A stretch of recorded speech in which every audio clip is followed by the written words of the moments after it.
আসসালামু আলাইকুম। আজকে সর্বশেষ সংবাদ জানাবো আমি নুসরাত। প্রথমেই জানিয়ে দেব সংবাদ শিরোনাম।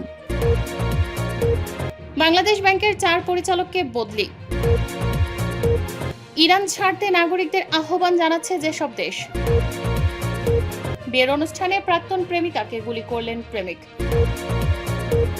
সর্বশেষে জানাবো শাকিব মাশরাফির মামলা নিয়ে যা বললেন ক্রীড়া প্রতিমন্ত্রী। শিরোনাম শুনলেন, এবারে বিস্তারিত। বাংলাদেশ ব্যাংকের 4 পরিচালককে বদলি। বাংলাদেশ ব্যাংকের 4 জন পরিচালক ও একজন অতিরিক্ত পরিচালককে বদলি করা হয়েছে। বুধবার জারি করা এক আদেশে এ তথ্য জানানো হয়।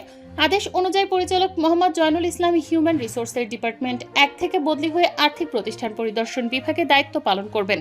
পরিচালক মোহাম্মদ শহীদ রেজা আর্থিক প্রতিষ্ঠান পরিদর্শন বিভাগ থেকে বদলি হয়ে হিউম্যান রিসোর্সের ডিপার্টমেন্ট 1 এ যোগ দেবেন।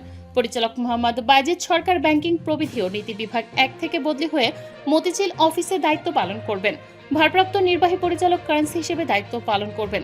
এছাড়া পরিচালক গাজী মোহাম্মদ মাহবুবুল ইসলাম মতিঝিল অফিস থেকে বদলি হয়ে ব্যাংকিং প্রবৃদ্ধি ও নীতি বিভাগ 1 এ যোগ দেবেন এবং অতিরিক্ত পরিচালক মোহাম্মদ কামরুল ইসলাম গভর্নর অফিস থেকে বদলি হয়ে সদরঘাট অফিসে দায়িত্ব পালন করবেন।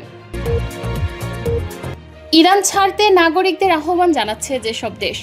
যুক্তরাষ্ট্রের সম্ভাব্য সামরিক হামলার আশঙ্কায় ইরানে অবস্থানরত নিজেদের নাগরিকদের দেশটি ত্যাগ করার আহ্বান জানিয়েছে একাধিক দেশ। এই সতর্ক বার্তাগুলো এমন সময়ে দেওয়া হচ্ছে যখন ওয়াশিংটন ও তেহরানের মধ্যে ইরানের পারমাণবিক কর্মসূচি নিয়ে তীব্র উত্তেজনা কমাতে কূটনীতিক ও মধ্যস্থতাকারীরা শেষ মুহূর্তের চেষ্টা চালাচ্ছেন।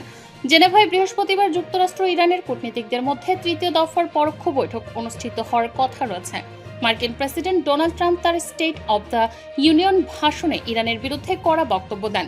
তিনি অভিযোগ করেন, গত বছর যুক্তরাষ্ট্রের হামলায় ক্ষতিগ্রস্ত হওয়া পারমাণবিক কর্মসূচি পুনর্গঠনের চেষ্টা করছে তেহরান এবং ইরানের কাছে এমন ক্ষেপণাস্ত্র রয়েছে যা যুক্তরাষ্ট্রের মূল ভূখণ্ডে পৌঁছাতে সক্ষম।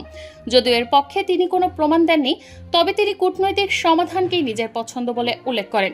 ইরান বারবার বলেছে, ওয়াশিংটনের দাবি অনুযায়ী তারা শূন্য মাত্রায় ইউরেনিয়াম সমৃদ্ধকরণে রাজি হবে না। এছাড়া তাদের ক্ষেপণাস্ত্র কর্মসূচিকে তারা রেড লাইন হিসেবে বিবেচনা করে, যা নিয়ে কোনো আলোচনা হবে না। বিয়ের অনুষ্ঠানে প্রাক্তন প্রেমিকাকে গুলি করলেন প্রেমিক। ভারতের বিহার রাজ্যের বুকসার জেলায় একটি বিয়ের অনুষ্ঠান হঠাৎ করেই রক্তাক্ত ঘটনায় পরিণত হয়েছে। বিয়ের মঞ্চে থাকা এক তরুণীকে গুলি করেন এক তরুণ।